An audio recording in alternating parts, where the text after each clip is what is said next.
Bienvenidos al canal educativo de la Escuela Militar de Medicina de México. Hoy nos sumergimos en un reto diagnóstico fundamental en la neurología, la correcta atribución de cefaleas a trastornos estructurales. El capítulo 11 de la Clasificación Internacional de Cefaleas, en su tercera edición, es nuestra guía definitiva, la brújula para establecer la causalidad con rigor científico y, sobre todo, para distinguir una causa real de un simple hallazgo incidental. Comencemos. Para ordenar nuestro análisis, seguiremos un marco anatómico regional. Primero, vamos a plantear el reto diagnóstico general. Después, exploraremos los orígenes del dolor en cráneo y cuello. Luego, en ojos y oídos. Y finalmente, en la compleja región rinosinusal y orofacial. Cerraremos integrando todo esto en una síntesis de aplicación clínica directa. A ver, en la práctica diaria nos enfrentamos a una altísima prevalencia de hallazgos incidentales en los estudios de imagen. Una espondilosis cervical, un engrosamiento de la mucosa sinusal. La tentación de atribuirle la cefalia del paciente a estas alteraciones es enorme, pero seamos claros, es un error diagnóstico muy frecuente. La ICH-MEC3 nos obliga a ir más allá de una simple coincidencia y aplicar criterios estandarizados para demostrar, sin lugar a dudas, una relación causal. Estos 4 criterios son, digamos, la piedra angular para cualquier diagnóstico dentro de este capítulo. Los puntos A y B son la premisa. Sí, el paciente tiene dolor y sí, hemos encontrado un trastorno. Pero el punto crucial, el que de verdad exige nuestro máximo rigor clínico, es el C, la evidencia de causalidad.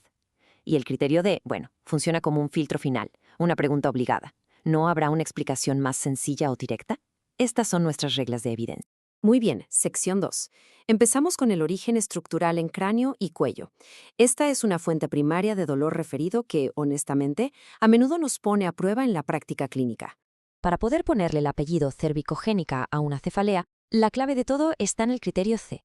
No es suficiente con una resonancia que muestre cambios degenerativos. Lo que necesitamos es evidencia clínica sólida, demostrada por al menos 2 de los siguientes puntos. Una relación temporal clarísima, una mejoría que va en paralela con la del trastorno cervical, que es un indicador potentísimo, la reproducción del dolor con maniobras provocativas, o la prueba de fuego, su abolición tras un bloqueo diagnóstico. El diagnóstico, por lo tanto, es eminentemente clínico. Y esta diapositiva ilustra de forma brillante la base neuroanatómica de todo esto. Observen con atención cómo las aferencias de las raíces cervicales superiores, C1, C2, C3, convergen justo aquí, en el núcleo trigémino cervical, junto a las del nervio trigémino. Esta es, precisamente, la conexión que explica por qué una patología en el cuello se manifiesta clínicamente como un dolor frontoorbitario. Es una belleza de la neuroanatomía. Ahora pasemos a una causa menos frecuente, pero que no se nos puede escapar, la tendinitis retrofaringea. Aquí el criterio B es esencial. Necesitamos la evidencia de imagen, como el edema en tejidos prevertebrales. Y clínicamente, el criterio C es el que nos guía. Ese dolor agudo en la pared posterior de la faringe o su exacerbación con la extensión del cuello son los signos clave. Un diagnóstico diferencial crucial en el dolor occipitocervical severo. Sección 3. Origen sensorial en ojos y oídos. Ahora vamos a cambiar el foco y nos vamos a centrar en cómo estos órganos, con su densísima inervación, pueden convertirse en potentes generadores de cefalera. Ojo, porque esto que vemos en pantalla es una verdadera emergencia, tanto neurológica como oftalmológica. Los criterios son muy claros, pero el punto C4 es la prueba definitiva de causalidad, la resolución de la cefalea dentro de las 72 horas después de normalizar la presión intraocular. Esta relación temporal tan estrecha es prácticamente irrefutable y exige, por supuesto, una actuación inmediata. Y este esquema nos muestra la fisiopatología a la perfección. Vean aquí, el bloqueo del drenaje del humor acuoso en la red trabecular. Esto provoca un aumento súbito, brutal de la presión intraocular. Y esta presión mecánica, ¿qué hace?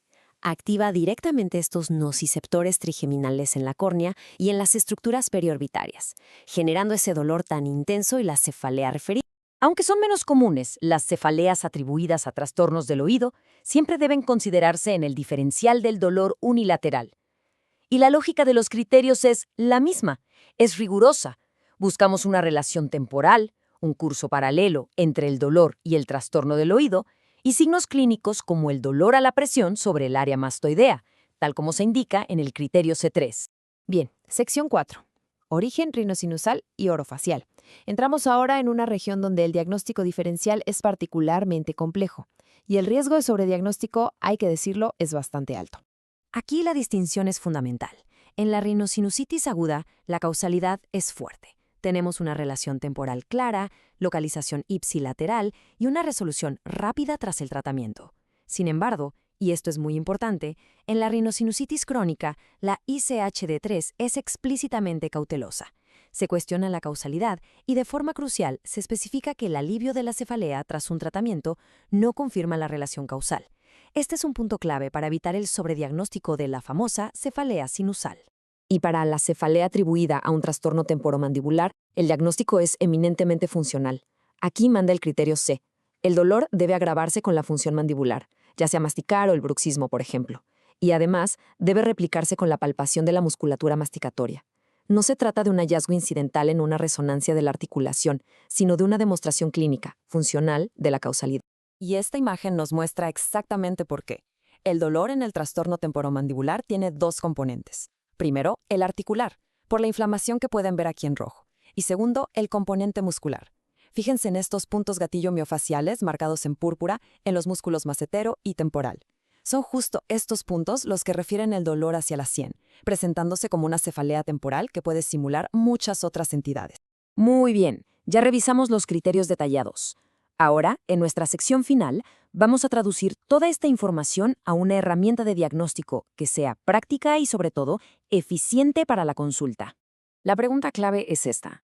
¿Cómo aplicamos todo este conocimiento de manera sistemática para no caer en trampas diagnósticas y alcanzar esa certeza causal que buscamos? La respuesta, como casi siempre en medicina, está en un abordaje algorítmico. Este algoritmo nos ofrece una ruta muy clara. Primero, la localización.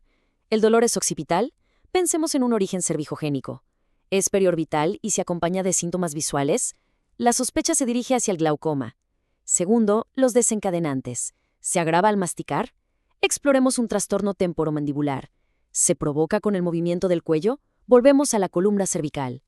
Este enfoque, guiado siempre por la clínica, nos conduce directamente a los criterios correctos de la ICHD3 para confirmar o descartar la causalidad.